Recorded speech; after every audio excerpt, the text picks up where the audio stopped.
Okay, so I'm going to be verifying this identity. The first thing I'm going to do, I'm going to be working on the left side here, and I'm going to try to get these to have a common denominator. So I'm going to multiply this side by, excuse my cat, by 1 plus sine of x over 1 plus sine of x, and I'm going to multiply this side by 1 minus sine of x over 1 minus sine of x. So I have this written out here, and I'm going to actually multiply these, so going from the first term to, second term, like that.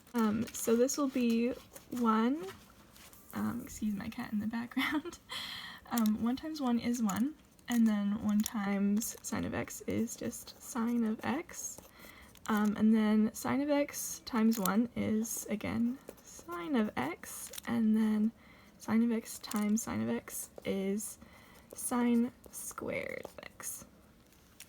And I'm going to do that with the denominator and numerator on both sides. Okay, so I've written these out, and actually these cancel out each other. So now we can see that we have left 1 minus sine squared of x on both sides, and we can actually use a Pythagorean identity to figure out that 1 minus sine squared of x is equal to cosine squared of x. So I'm going to write this simplified and with cosine squared of x in the denominator. Okay, so now I have it written like this, and actually there are some terms in here which will cancel out each other, but it'll be easier to get to that point if I write each one out with a separate cosine squared of x denominator. Okay, so I've written this out, and I can more easily see what cancels out here. So I see that these two cancel each other out, and these two cancel each other out. So I am left with 2 sine of x over cosine squared of x plus 2 sine of x over cosine squared of x. So I'm going to add those together.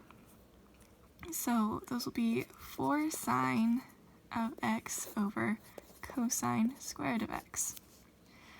So since we're trying to get this to equal 4 tangent of x multiplied by secant of x, I am going to rewrite this a little bit. This is also equal to 4 sine of x multiplied by 1.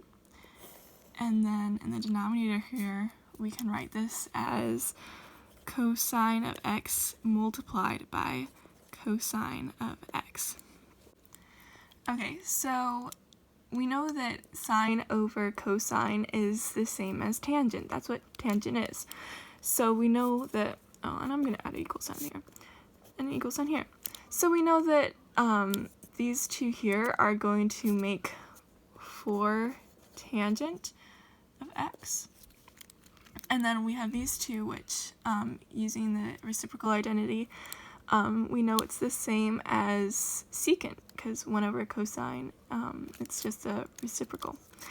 So then we have secant of x.